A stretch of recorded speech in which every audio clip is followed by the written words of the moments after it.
What's happening, everybody? Welcome into Bets and Ball Games. We are presented to you by FanDuel. We are recording at about 2:30 Eastern on Wednesday. What's up, Jay? Look like you're in a little different spot at the Times Free Press. I am downtown Chattanooga here at the TFP building on the third floor rather than the newsroom conference room I normally use. All the conference rooms are occupied, so I am now pulling up a chair in the lactation station here at the TFP. So milk it for all it's worth, Brian. Feel free to knock it out. And all you guys who think I'm boobs, then maybe you think this is my permanent home. All right, let's jump right into the good and the bad and the ugly. And we will start with my good, and that would be the Vanderbilt Commodores, a 31-7 win, back-to-back double-digit wins on the road as underdogs. As they can now, what's that now? 11-2 against the spread, 7 outright wins as an underdog with Diego Pavia under center. And yep, it was it got kind of ugly there in Columbia. Certainly by the early fourth, and disappointing night for the Gamecocks. But Vandy, I believe unless one of those James Franklin teams got up into my top 16, I have Vandy at 16. This might be an all-time high power rank. And I know we talked about their season win total in the summer. I had them splitting these two road games. I did not have them winning both. Can I get my win total before the end of September? Let's see, 4, 1, 2, 3. Actually, on the part of my win totals is 4.5, and part of it's 5.5. If they beat Georgia State and Utah State at home, I will have my win total secured before, or half of it, or part of it, before the end of September. Been an unbelievable start, and everything is clicked. And I was wrong about the foundation that Clark Lee's assembled around Diego Pavia, because, look, everybody who's a regular of this show knows we love Diego, but tremendous win. And, man, oh, man. Well, I'll get to it in a minute. I've pulled a complete audible. I thought there were like 16 different things to include in the good, bad, and the ugly. My good could be Ahmad Hardy, who was a beast. Could be Gunnar Stockton stepping forward and looking like a dude,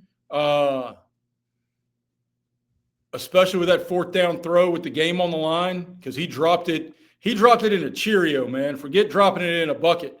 That dude dropped it in a flipping Honey Nut Cheerio. How about going deep on fourth down, having the confidence to throw deep on fourth down? Could be the way Ty Simpson looks with an Alabama offensive line that's nowhere close to what we thought they were going to be. And Ty Simpson he's 41 of his last 46 over 2 games, man. That's good in 11 on no drills. Right. So, but my good is Texas A&M planting a flag for the league, and really a very real possibility of the SEC stealing a 4th or even a 5th bid now in the playoff, considering Notre Dame, not only are they going to have to run the table, they're going to have to do it emphatically, because there aren't a whole lot of flag-waving, flag-bearing wins left on that schedule. So, and no conference championship to automatically get them in. I mean, yeah, TV's going to want them in, but Notre Dame's now got 11 weeks of the season left and 0 mulligans.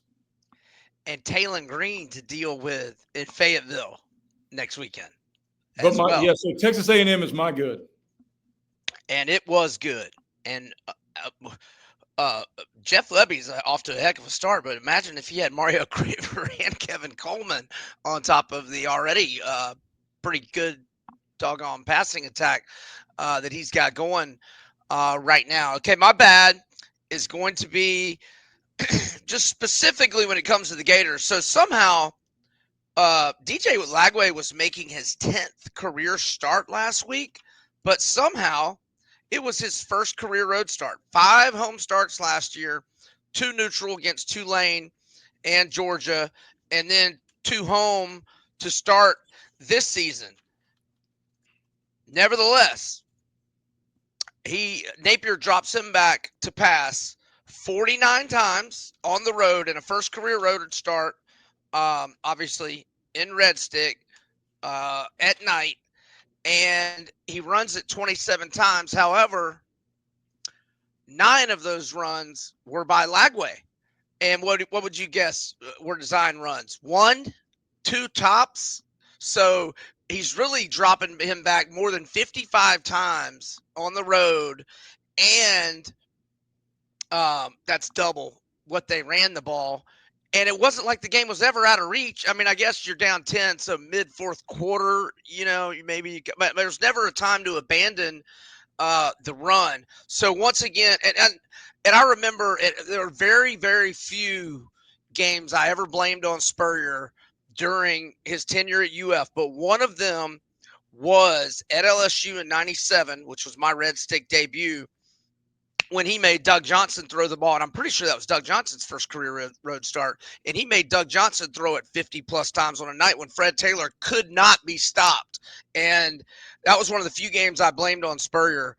And it was a similar deal, 28 years later?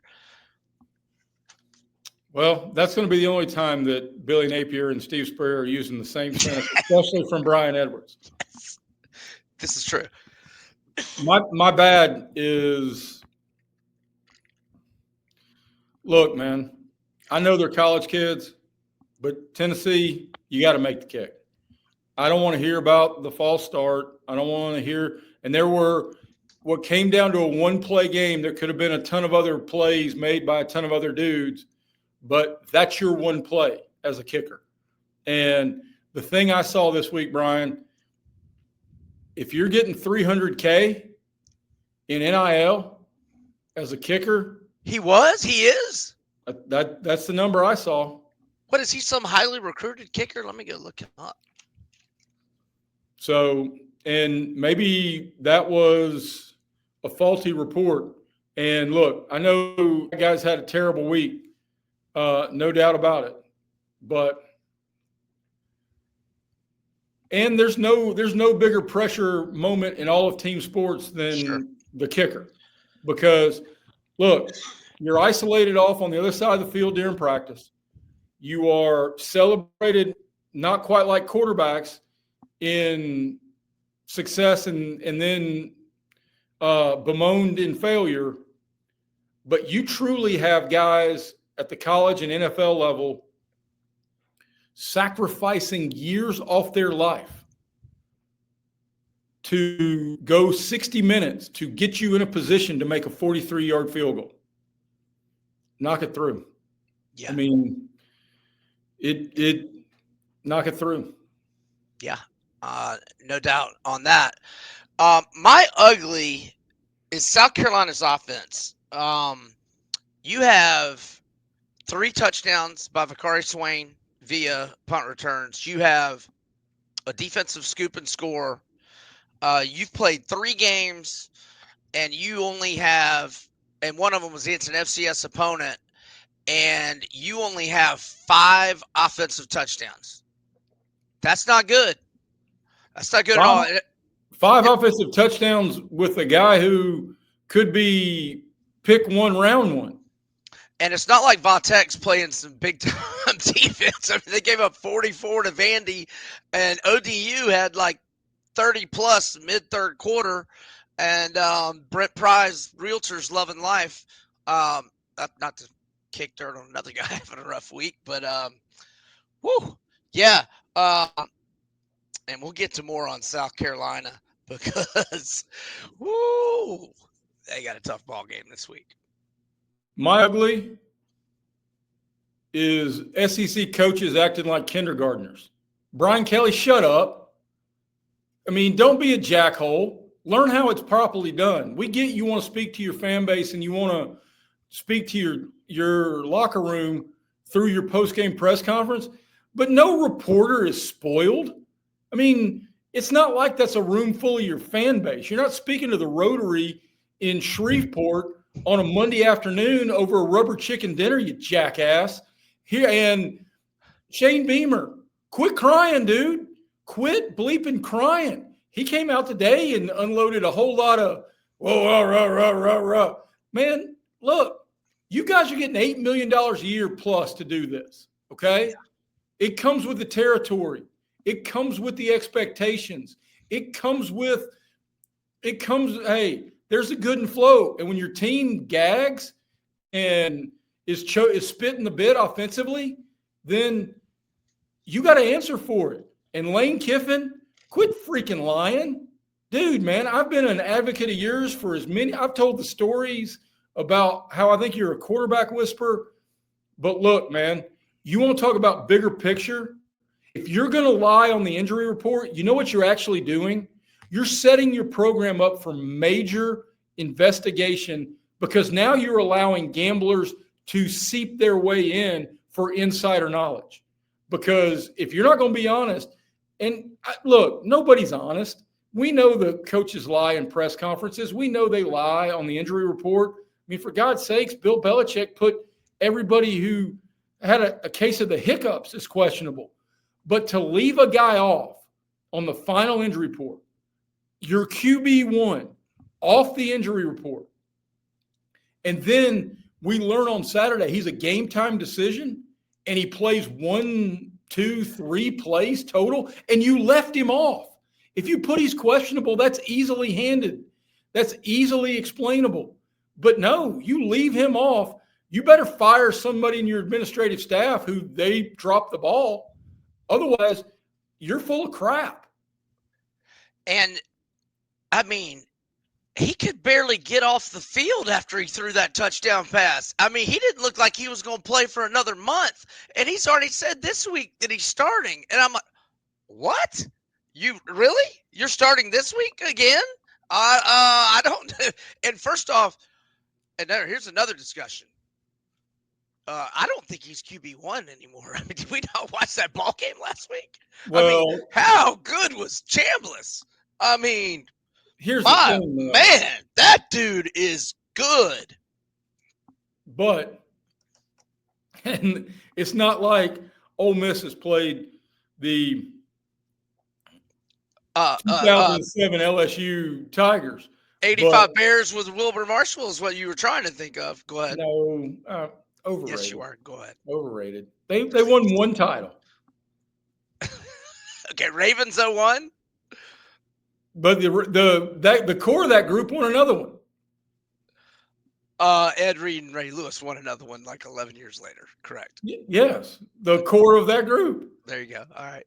All right. But, don't disrespect the late great Tony Siragusa. But go ahead. Oh man, that guy was a space eater and a donut eater. What's wrong? What's wrong with a space eater? What's wrong with a space eater in the middle of your run defense? Go ahead. I'm not. Where did you get? I was praising the Ravens. Where did you get Siragusa hate? You think I'm going to badmouth a fat guy? You left him off the core because he wasn't around 11 years later. Anyway, go ahead. Well, you lied, Lane Kiffin. You lied, and why have you not been fined yet? Is the big question. And he's lying again about this week, because I'm going to be shocked if Simmons starts this week, and it'll be a Brady Cook cocktail of something inside that needle that goes in his ankle. Yep. We haven't gotten to Brady Cook in a month or so. It was time. Well, it was time. I mean, they went to Secretariat stable, took out that horse needle, put it right there in the ankle bone, and said, here's it's like an old Western. Here's a half bottle of Jack Daniels, and then chew on this leather strap for a minute. This is gonna hurt. Okay. FanDuel has look-ahead lines already, and I love it. So I'm gonna we'll play a little guessing game with you. Notre Dame at Arkansas in week 5. Arkansas +6. That's exactly what I made it. Notre Dame has it 6.5. Arkansas +184 on the money line, 58.5. You and I in the green room discussed the A&M Auburn. I made A&M 4.5. They are 7.5, albeit, excuse me, at even money, you got to lay minus 122 to get Auburn plus 7.5, Auburn plus 202 on the money line, and total of 52.5. And we knew back-to-back road games at Oklahoma and at A&M would not be easy back in August, but we didn't know it was going to be back-to-back against top 10 opponents. That's Auburn's got a tough little 2-week stretch here. Okay. Oh, wow. Just in the last 15 minutes, they've changed the LSU Ole Miss line. What do you guess on LSU at Ole Miss next week? You mean, so we're doing this Wednesday, September 17th. So you're talking about 10 days from now? Yeah. Yeah. LSU minus 9. At Ole Miss? Oh, I thought you said Ole Miss at LSU. No, LSU, I'm sorry. LSU minus 5.5. 1.5. Woo. Yes. Total. Put me on the Tigers, because that Ole Miss defense is suspect. Very, very. But maybe give a little credit to Arkansas's offense, maybe. And if not for They that, gave up 23 to Calzada. Okay, fair enough. I didn't really watch much of that game. I know you had money on it, so I'll defer to you. Correct. Okay, Tennessee at Mississippi State. Pretty good ball game next week. Yeah, but the analytics and the numbers love Heupel. No, I hear you.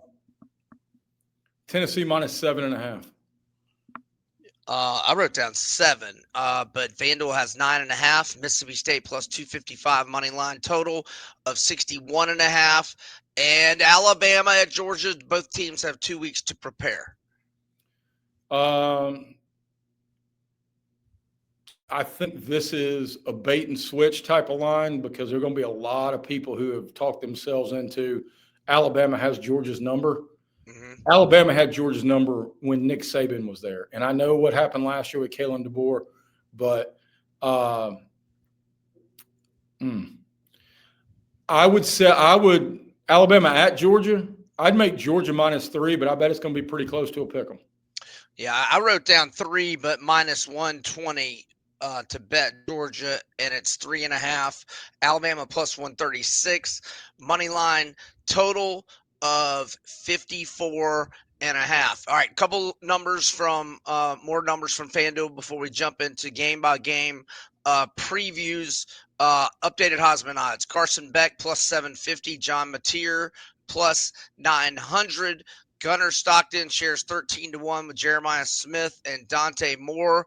Marcel Reed has been reduced to 14 to 1. I'm skipping over a few guys just to get to SEC. Oh, actually, I'll just mention that Aguilar 17-1, sharing that with Utah's Dan Peer and Ohio State's Saying. Nuss has dropped all the way to 20-1.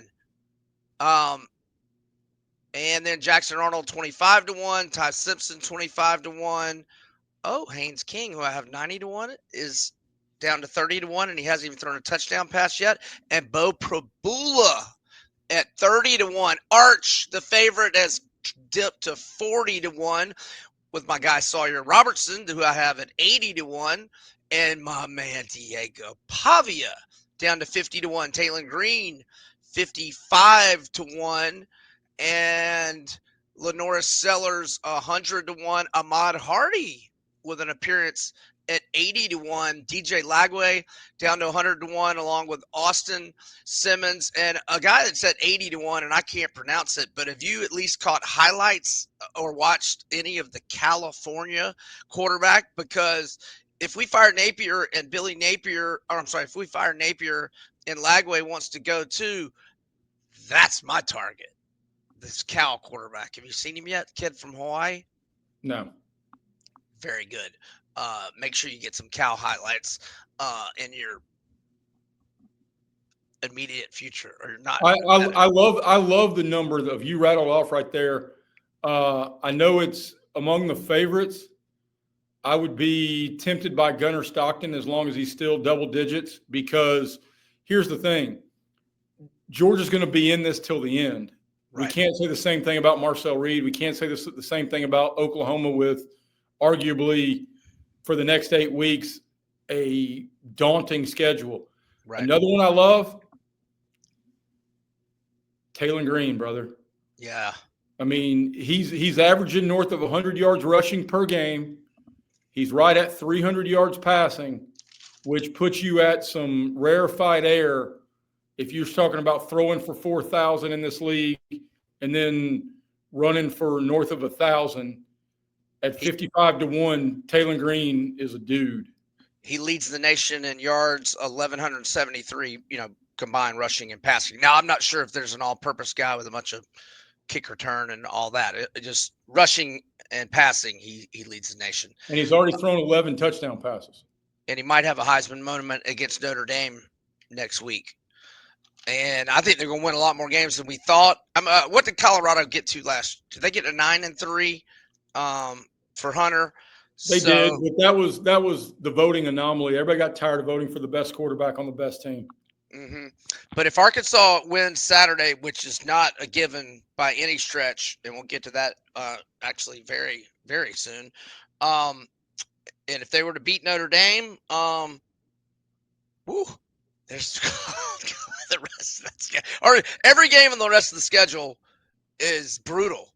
Because normally Arkansas, they had week 1 and week 2 cupcakes, but their other non-conferences at Memphis and Notre Dame at home. So, and they caught their normal, just absolutely brutal draw from the SEC. All right. Like I said, we'll jump right into Arkansas and Arkansas at Memphis, because that gets us started noon on ABC.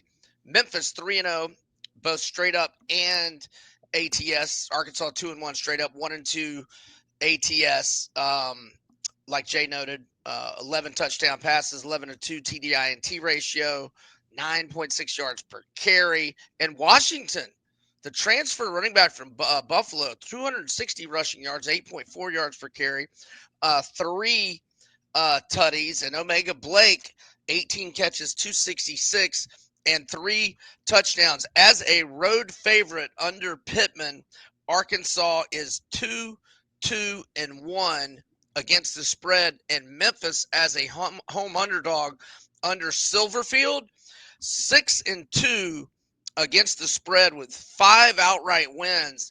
And those outright wins include Iowa State by double digits as a double-digit dog, I might add.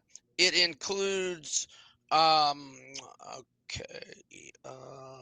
on. It includes Houston. It includes UCF. It includes Mississippi State. Feels like Tulane's in there. Yeah, but I was, hold on. I think you're right. Oh, no. SMU. I think they were slightly favored over Tulane. Okay.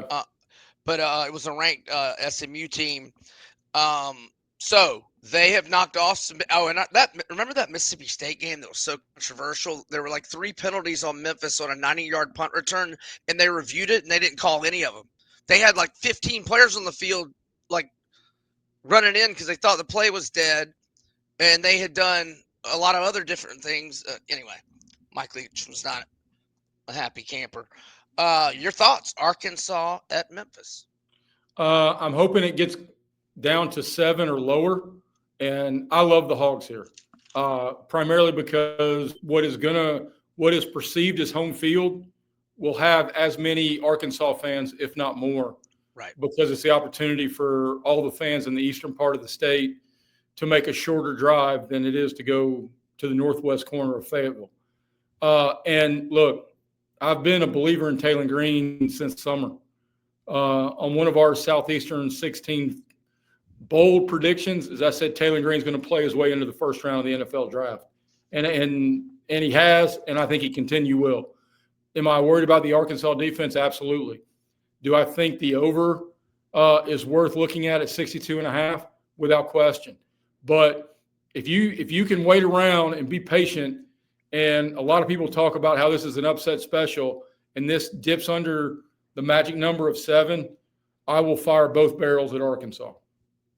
The one thing concerns me on that last drive before they had the fumble. I think it was 2 plays before the fumble. It was a timeout, and he was pulling at his hamstring, and he had just had a nice run. And I'm interested to see. Obviously, as we mentioned earlier, we're recording on Wednesday. I'm interested to see if he pops up. Like is probable on the injury report, would just maybe mean that possibly could re-aggravate. I'm guessing it was a hammy. It looked like he was pulling for his hammy, but maybe not. Maybe not.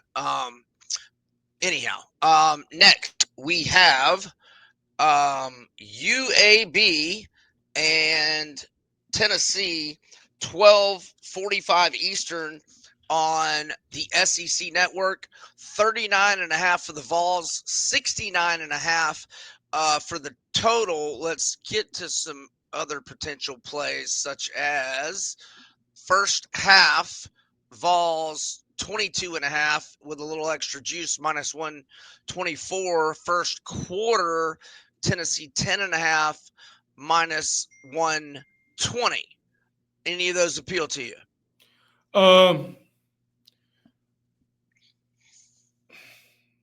Not overly, because I'm worried about the hangover spot. If I'm going to be on Tennessee, it would be early rather than late. Look, UAB's defense gave up what, 42 to Alabama State? I mean, they have done some nice things in the portal under Trent Dilfer offensively. So don't be afraid to fire at some totals. But these numbers are inflated. If I was going to play anything, it would be Tennessee in the first half minus the 22.5, because I think they want to start fast and then clear the deck. But I think there are a lot of other games on the board that I'm tempted by before I got to lay so much weight, even with as great as Josh Heupel has been early. I mean, you want to talk about a definition of two in-game coaching strengths of two of the top 3 or 4 guys wearing headsets on Saturday. Joey Aguilar started 14 of 14 coming out of the locker room with that Tennessee script. Why they let off the gas, I don't know. Why that was not made a bigger deal, I don't know. But then Kirby and company adjusted, and Aguilar, after that amazingly fast start, was 10 of 22. And I think that's a feather in both caps of Heupel and Kirby and what they do exceedingly well. That team total on the Vols is 55.5. You are correct. UAB gave up 42 to Alabama State, 38 to Navy, and 28 to Akron. Because Georgia has an open date, before we move on, I want to ask you this, because I downgrade. Did you in your mind? Do you downgrade Georgia just a touch from last week? I mean, look, any road win in the SEC in front of 100,000, especially in the comeback style, etc. But it just does not look like they have the nastiness on the defensive side of the ball that they've had pretty much year in and year out for a while now. Well, I think back-to-back years of having that many dudes drafted has probably forced a whole lot of guys who don't have a whole lot of Saturday experience into prominent roles. I think they'll get better because we know they are star-laden. But any concerns I may have about Georgia's defense, I also have to temper that first with Heupel's good at this, bro. Yes, 100%. Then I'm going to take away if I'm a Georgia fan, I'm taking away more about Gunnar Stockton answering the bell. And look, he's a pinata for you and me on most weeks. Mike Bobo had a plan, and that plan worked. I mean, they started bubble screens, then they started releasing one of the fake bubble screen blockers down the sideline. They mixed in Nate Frazier enough, and because they threw it and they threw it often and they threw it effectively, because Tennessee's 2 best corners were over there in street clothes. Yes. No doubt about it. And and also they will get better as the season goes. I also liked how Heupel said in his post game, this one hurts, but I want us to drink this one down and taste every bit of it. Yep. Like, let's let this thing hurt. And so, See, hey, Brian Kelly, watch that interview. All right. Right. That's how a pro does it, right? Yep. I mean, don't snap back at a guy who asked the biggest question out there. You've got Caden Durham, who could be an NFL back. We all know the question marks across the offensive line. You've got a wide receiver room so good that the Berrien kid can't even get on the field. And you've got a quarterback that some people say is a top half of round 1 pick, and your offense is that constipated. Dude, lean into it. Answer every question on the front end. And then all you got to say is, look, I talked about that a minute ago. We are amazingly happy to be 3-0. We know we've got things to work on. It's not that hard, dude. Yes, no doubt. All right. Auburn at Oklahoma at FanDuel currently. Oklahoma -6.5, -240 money line. Auburn +195 money line. The total 48.5. The under -120, -102 price on that over. And Venables as a home favorite, 12-6 against the spread. Road dog under Freeze.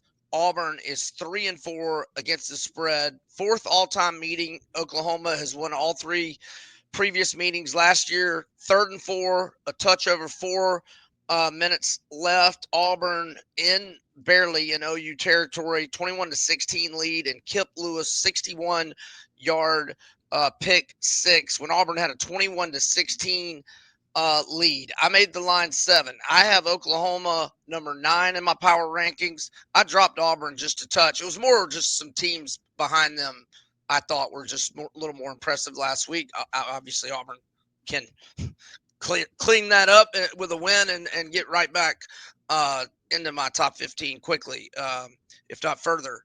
I have them 18th this week. So I will mention the look ahead last Friday on this game was Oklahoma 3.5 with a total of 48. So the total didn't really move, but Oklahoma now 6.5. So a 3-point change. I mean, I thought it was impressive. Oklahoma, in a classic sandwich situation, just took care of business early and often. All right, some anytime touchdown props on this game at FanDuel. Mateer -150, Jackson Arnold -110, Deion Burks and +185. And this is one that I found interesting is Cam Coleman +310. Your thoughts on your alma mater on the road here, which, by the way, have already gone on the road and picked up a very good win this year. They have, and I think that will age well. But this is, look, I know Michigan is considered, I think this is both teams' toughest test to date. Yes. And that's with thinking Baylor could be a playoff team if they can figure out a way to get through Utah and win the Big 12. And I think Michigan is going to be in the top half of the Big 10. So, but we can talk about Auburn needing to get Cam Coleman and those talented wide receivers involved. We can talk about the excellence of what Mateer has been. We can talk about the statistical dominance that Oklahoma's defense has posted.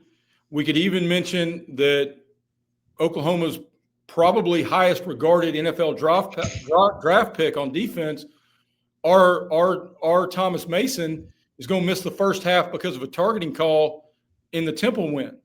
Yes. The biggest difference between this game being a coin flip and this game being an Oklahoma runaway is how does Jackson Arnold handle the emotions? And then the rest of it, from a gambling perspective, there's no possible way we can answer that. So, this is a running high. I'll watch every play, but I wouldn't bet your money on this game. All right, let me tell you about and I'll give my opinion here in just a second, but let's talk about Game Time Sidekicks, officially licensed stainless steel drinkware, all SEC schools, plus over 350 more universities, everything from stainless steel sippy cups, tumblers, and 40-ounce bottles and shaker cups, SE16 for the 20% discount. To viewers. My opinion on that game is I think Oklahoma wins outright, so I'm okay with them in a money line parlay or a teaser, potentially paired up with the Canes against Florida, maybe. But just whatever. If you don't like that, I'm just throwing out that I do like Oklahoma in a money line parlay or teaser. And did you say you did like the Cam Coleman prop plus 310 or did you? Yeah, if you had to if I had to make a play on meaningful money, that would probably be my play because I don't think Jeremiah Cobb and Jackson Arnold are going to be able to run consistently against Oklahoma. That front seven is dynamic, and Brent Venables does a really good job manipulating defense, especially on run angles. If Auburn's going to stay competitive, it's going to have to be with big games from Cam Coleman and Eric Singleton. All right, let's go to Tulane at Ole Miss. And Tulane made my card last Saturday that should have been 6-0 if not for the Gators' 1 point loss to the spread. It was 5-1 instead. But Tulane took care of business against Duke. Jake Retzlaff, 4 rushing tutties last week. Currently at FanDuel, Ole Miss minus 10.5 at a minus 115 price. I believe that's down from 11.5 earlier today. Tulane plus 300 on the money line. 61.5 is the total.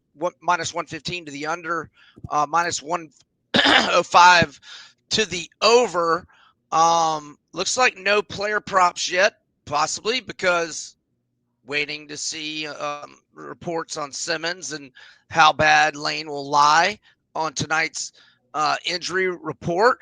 And this game is on ESPN, 3:30 p.m. Eastern. And just a little side thought, John Summerall will be a head coach in the SEC in the next 5 years. And for sure. Possibly. I will be on this game, but I'll be on the over. Especially as played up to as long as it doesn't get north of 63. Yeah, I mean, we just saw what Ole Miss defensively looks like against a dual threat quarterback, and Tulane has that.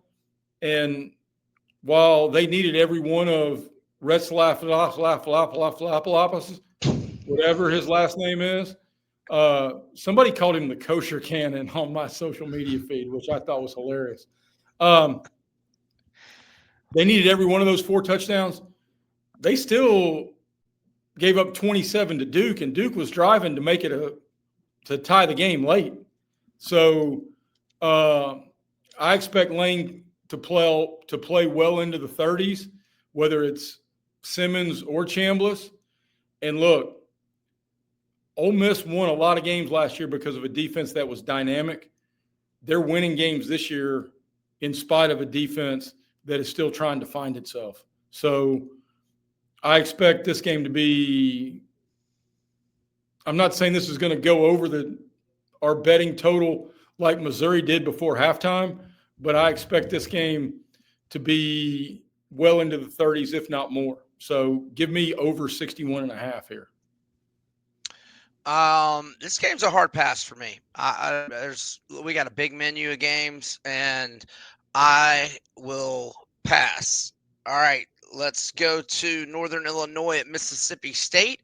4:15 p.m. Eastern on the SEC network. FanDuel currently has Mississippi State minus 21.5 and a minus 105 price. The Huskies are plus 920 on the money line. The total is 49.5. And just for our Hail State fans, Northern Illinois has had 2 weeks to prepare. They opened the season with a 19-17 non-covering win over Holy Cross as a 13.5-point favorite, but they covered in week 2 at Maryland in a 20-9 loss as a, if I'm reading my handwriting correctly, as a 16.5, well, either 11.5 or 16.5 point dog. And I've had 2 weeks to prepare. First meeting between these teams, Northern Illinois 1-13 all time against the SEC. Here's a trivia question for you. In 2003, who did Northern Illinois beat in the SEC? They did beat Notre Dame in South Bend. Was that last year or 2 years ago? I think it was last year. Okay. Well, they beat an SEC team in 2003. Think the offensive coordinator for South Carolina? I'm guessing. Was it Bama? Yeah. Was Shula there in 2003? That sounds right, right? Close. Yeah. They went into T-Town. They won 19-16 in T-Town in 2003. I bet, that wasn't Franchione. That was Shula, right? Yeah, I think that was his first year because wasn't Saban's first year 7 and Shula coached 4 years, I think. So 3, 4, 5, and 6. Boom. Nailed it. You nailed it. Okay, let me also give you some other options on Mississippi State in terms of first quarter minus 6.5, minus 130. Like I'm liking that too. Minus 132 price is not my favorite, but I'm down for that. I'm down with minus 12.5 in the first half. Either or would work for me. I'm not talking about throwing a lot of money out there on it. In fact, I don't even know that I'll end up betting it, but I would lean heavily that way on Mississippi State. All right, let's go now to South Carolina at Mizzou, and we have no idea if Lenore Sellers is playing, but the line movement that we have seen on this game tells us that he's got a good chance. The look-ahead line on this game at DraftKings and FanDuel, I think one of them was 7 and one was maybe 7.5 last Friday, and we wake up Monday morning, or I don't know if they put one out there on Sunday night. I don't think they did because of Sellers' status, but it was 13.5 Monday morning. You wake up yesterday, it was like 12ish, 11.5, and now today we've got more movement, and FanDuel is down to, oh, wait a second. Okay. They've just moved it literally in the last 5 minutes. They have moved it from 9.5 minus 122 to 10.5 minus 105. South Carolina plus 300 on the money line. The total is 48.5. We'll find out about the injury report tonight. Oh, they do have some player props up for Mizzou, not for South Carolina because they want to know more information on Sellers, but more than the props, I'm interested in first quarter, first half. Okay, Mizzou minus 2.5 in the first quarter right now. Love it. First half, 6.5. Okay, I was just saying what I would lean with Mississippi State a minute ago. No, these are not just bets for me. These will be heavy bets for me. I will be betting Mizzou any way I can. Team total over, like I would do with Tua's and those great Bama teams with Jerry Jeudy and Jalen Waddle, et cetera, Najee. I'm going to bet them first quarter, first half, game, team total over, first half, and game. Like 5 different bets and pretty strong. If Mizzou kicks butt on Saturday night, I will be happy. It'll be Budweiser's for everybody. But and I recommend as soon as this thing gets posted, because we're doing this Wednesday mid-afternoon, if get on it now because I feel good about those numbers, especially first quarter, first half. But if they announce that Lenora Sellers is out, you're going to be good luck getting those 14 numbers or are going to more. be. Oh, yeah. They could double. I mean, not the team spread, but first quarter will go from 2.5 to 5.5. First half will go from 6.5 to closer to 10. And I mean, no, I fully support this. This will be on my play sheet as well. And I don't even mind it paying I looked at the alt lines. You can still get minus 9.5 on FanDuel. I think I saw minus 126. So if it's under that magic number of 10, look, that South Carolina defense is, hey, Kyle Kennard's not walking through that door, Gamecocks. No. And if you're gonna struggle with Diego Pavia, and that's going to be a big team picture because, I mean, look, we're bets ball games and Diego Pavia, but Bo Prabula runs it well. And Diego didn't have anybody close to Ahmad Hardy to turn around and hand it off to running the midline. So that's going to be a chore for a South Carolina defense. Yeah, and this Missouri team is a problem for everybody. Hey, with that schedule, they're a sneaky. Oh, they're a very legit playoff contender right now. Absolutely. Very, very legit playoff contender right now. And again, let me repeat. You can bet Missouri any way you want this weekend, in my not very humble opinion. Especially, and you're correct on what you said. If Sellers is downgraded, so you got to make a choice. I mean, with the game spread, I think because if he's upgraded, it's going to go less than 10. But these first quarter and first half at 2.5 and 6.5, they're golden right now. I don't give a darn if Sellers plays. And you still can get Missouri at plus 3,000 to win the league. With that schedule, just getting to Atlanta means you make some sizable coin. Right. Okay. Yeah. You just take money line the opposite side, and so they have. Oh, they're going to be 5-0 with 2 weeks to prepare for Alabama, and Alabama's going to be coming off 2 weeks before at Georgia, and then the week before a ridiculously heavy revenge spot against Vandy, which I think Alabama was thinking they were going to name their score in that game. No, they're not going to be naming their score in that Vandy game. And our good friends at FanDuel, why don't we get a look ahead for Alabama and Vandy? That would be nice.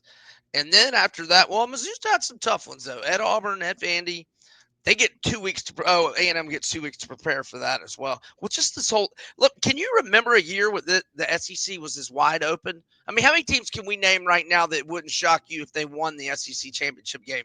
I've never been able to name as many as I can right now as it's still in mid-September, but.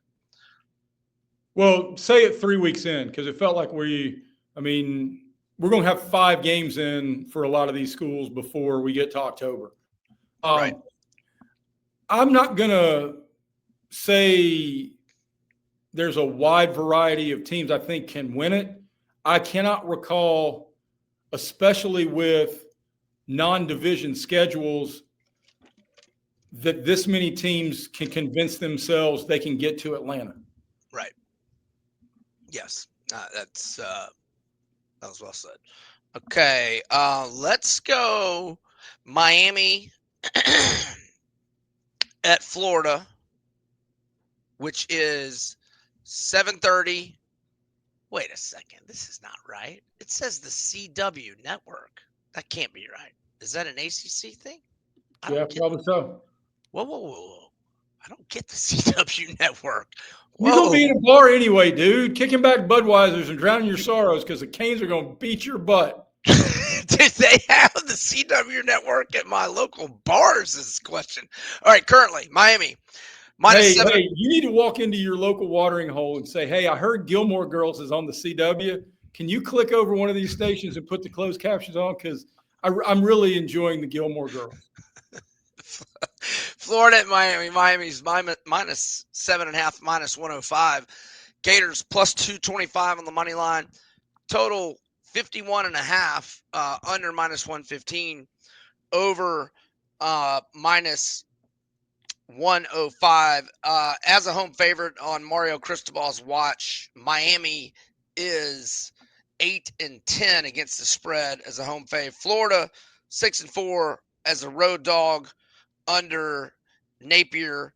And Caleb Banks, who was a preseason first-team All-SEC and third-team All-American in Phil Steele's mag, he's out indefinitely after re-injuring his foot last week. And we'll know for sure on the injury report tonight, but I don't think Dallas Wilson's going to be back until Texas, hopefully. So Florida a little bit short-handed there. And where is DJ Lagway's mindset? I will say, now, because you've talked about the press conferences last week, I will say DJ did show up to the presser, answered every question, trashed his performance as he said, I was horrible tonight, plain and simple, but he did handle every question. But where do you think his psyche is? I don't know how it can be anything but shaky. I mean, right. Because this is a guy that, look, Billy Bob is back to being Billy Bob. Look, Billy Bob's still employed because DJ Lagway redirected the program. But now he's put Billy Bob back into being Billy Bob because of that. Now, your opening rant about play calling and look, your defense played its tail off. Oh. And they were tremendous and kept Florida in a football game when we all wondered what the psyche was going to be. And they played hard. You've got to give Napier credit for that. But he didn't put them in the best position to win, he or the offensive staff, considering what they were sending out there to the huddle. So, look. How ugly did – or I'm sorry, go ahead. That's all right. It's just – if they start fast, they could compete in this game. But boy, oh boy, you want to talk about your hallmark in-game betting? When those lug nuts get loose, there could be a whole lot of future NFL talented Gators starting to make career decisions and looking around. If it does get really ugly, any chance we get a pink slip on Sunday? No. I don't think so either. I mean, 59-3? No, there's just no chance. No way. Don't they have Texas at home next week? After an open date. That's the only way I throw it out there because it's an open date. But well, it would at least make more sense than what Virginia Tech and UCLA did, because I don't know how many people know this or not, but Virginia Tech and UCLA fired their coaches this past weekend. I know everybody knows that. But they did it after 3 weeks. And if you know the NCAA rule, half their roster could declare, I've decided to redshirt and enter the portal now. I mean, there's a real chance that UCLA and Virginia Tech could have 50 guys before we get to October. Do you know who started that trend? When the portal, it was De'Aaron King, when he wanted to retain a year at Houston and then he transferred to Miami. I think he was the one that kind of the most high-profile one I can remember was the UNLV quarterback last year when they started 3-0. Yeah. And he's not even starting at James Madison. Yeah. But I think he's getting a little play at the time, but he's not even starting there. Oh, so did you pick the Canes? Are you laying the points? No, I'm there. Yeah, there's other games. There's a moneymaker to be made in the Big Ten this week. And I'm not going to dance with a whole lot of these question marks about talented SEC teams. Right. So yeah, and I will say this. It's probably not going to happen, but for those that don't, Florida can win this game. Absolutely. 1,000,000% can win this game. Florida could have won LSU. Should have. Fair. Yeah. All right. Next. Georgia State at Vandy, and we talk about a lot of these, look aheads and letdowns and whatnot. Not on the table for the Commodores this week. Not after losing. They had I believe they had I think they were up 28-25 if memory serves. And Georgia State, no, I'm sorry, they were up 32-28. So a field goal was not going to help Georgia State. Or no, I'm sorry again. They were up 32-29. A field goal would have tied it. But Georgia State got like a 45-yard touchdown pass with like 15 seconds left to beat them. So, Vandy currently at FanDuel 27.5, Georgia State 16-1 on the money line. The total is 53.5. First quarter, Vandy -6.5, which I would love, but it's -150. I can't do that. I'd rather have -7 at normal juice. And then first half, 14.5, -108 price for Vandy, which I don't really like. I'm not against -27.5 play, but I'm not going to do it. Where I'm going is a lot of the Vandy point options. Look, this is a Georgia State team that has played a good Ole Miss offense, a Memphis offense that is okay, but it doesn't have Diego Pavia or Eli Stowers, and a Murray State offense, which, and they're giving up 40 points a game. I would even look at giving bigger numbers that are out there on your FanDuel as you can to get better odds, because I think Vandy starts fast. I think this is a team building off the emotion. I think Vanderbilt's going to have a really good crowd. I think the people are going to be into it, and I think this is going to be a 31-3 type of halftime number. Yeah. Again, it's Vandy or pass. Have we gone through every game now? Yeah, A&M's off. Oh, we didn't do. LSU is hosting Southeastern, and there's not even a line yet. And yeah, Bama's off. Oh, Texas and Sam Houston. Okay, that's 8 p.m. Eastern. Only on ESPN Plus or SEC Network Plus. And let's get that line. And that line is 39.5, total 51.5. First quarter, Texas 10.5 plus 104 though. First half, Texas 23.5. And here's what Sam Houston has done this year. They lost 41-24 at Western Kentucky, lost 38-21 at home to UNLV, and lost 37-20 at Hawaii with Hawaii's really good quarterback out. But they have had 2 weeks to prepare. Yeah, they're going to be 2 years to prepare. I mean, so here's a play I will make on this game, and it's at -130, but you could probably even jack it up a little bit. Texas over/under first half points is at 26.5.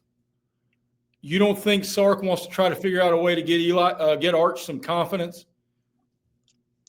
He wanted that against UTEP last week too, though. Well, some of that's on Sark, and he needs to quit chastising reporters about saying he hadn't been in there with them going to the bathroom and see what kind of face they make.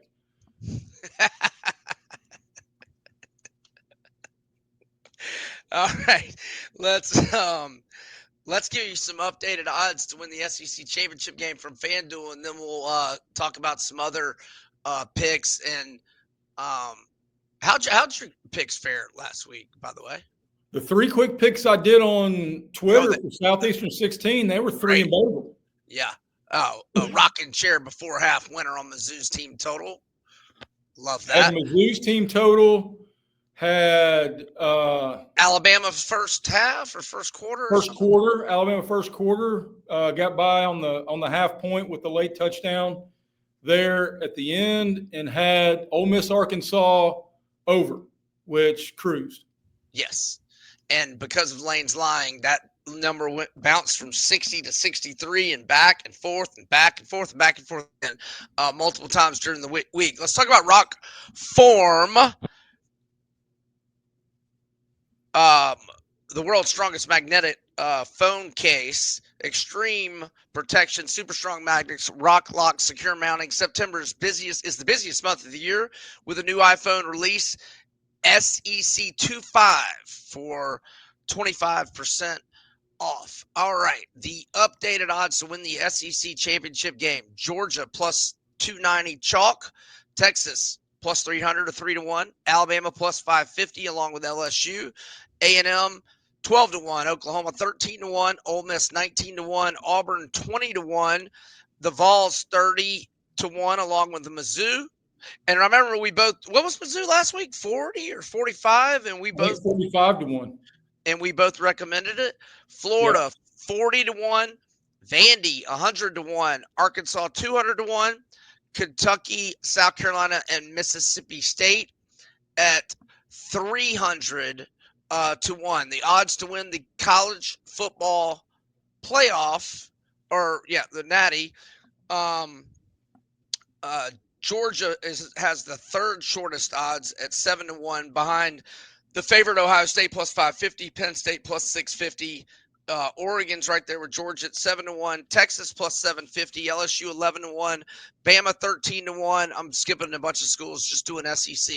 A&M 22-1, OU 25-1, Vols and Auburn 35-1, Ole Miss 45-1, and Mizzou 80-1, Florida 100-1, and Vandy 200-1, Arkansas 250, and South Carolina 600-1, Mississippi State 1,000-1, and where are you, Kentucky? Also 1,000. They're in Lexington, but that's the closest they're going to get to Atlanta. Yes. All right. Other picks. I am on Illinois, and I'm going to wait because that somehow continues to grow. Right now, you get the Fighting Bielemas at plus 5.5.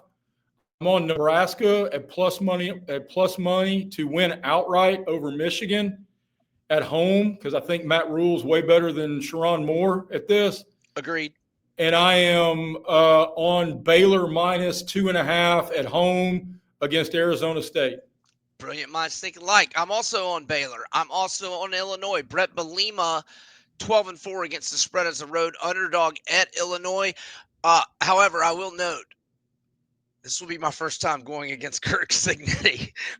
And so he's not going to be mad at you. It's okay. Okay. I'm dissing my guy.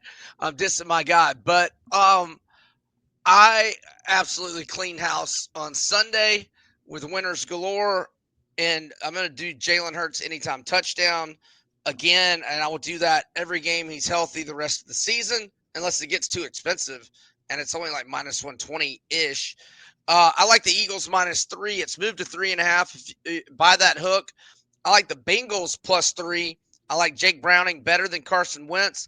The Vikings are also without running back Aaron Jones and starting center Ryan Kelly. And 3 starters on defense are very questionable. Browning shook off 3 interceptions and led a 14-play, 92-yard drive at crunch time to beat the Jags last week, and he went 4-3 as a starter in 2023. And I feel like I'm forgetting something, NFL. All right, people can follow you on Twitter. This is true. This is true. One last thing. HOVI Dry Goods. Your new favorite hat. Look no further than HOVI hats for high-quality headwear with a great fit and unique designs. Bad beat team of the week, Ole Miss. No, South Carolina. Well, I don't agree with it. Oh, you're right. My apologies. It's all right. Yeah, because I'm reading from okay. Bad beat of the week. You're right, South Carolina. So what does that mean? Does that mean Gamecocks for the 15% Carolina. off? We're not shortening. We did Rebs last week. We're not messing around and getting people in trouble on their work computers by putting in HOVI Dry Goods / Cox. All right. Okay, gotcha. We are presented by FanDuel. He's Jay Greeson. I'm Brian Edwards. Good luck with your bets. We're over and out.